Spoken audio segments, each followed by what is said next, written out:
back when I first warned you about the horrors of Dr. Jekyll and Mr. Hyde on NES?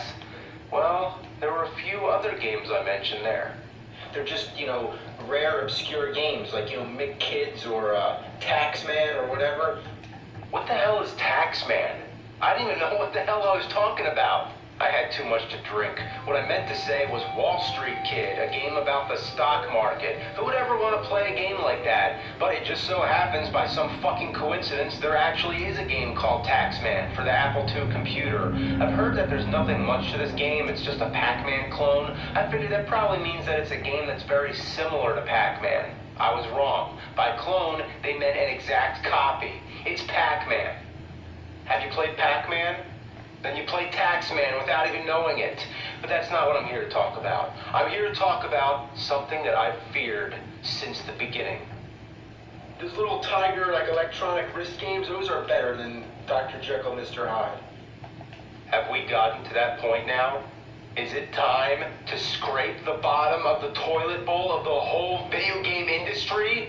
Yeah, it's time to talk about tiger games. Since the advent of video games, the idea of portable games was a novel concept, like the Nintendo Game & Watch series. Everybody liked the idea of being able to bring a game with you wherever you go. There were many examples, but none so common as the Tiger handheld games.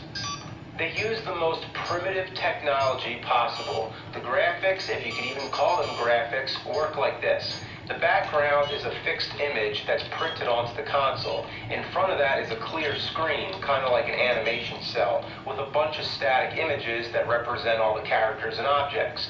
When the game plays, these images light up individually to simulate the illusion of movement. It's sort of like a calculator or a digital watch.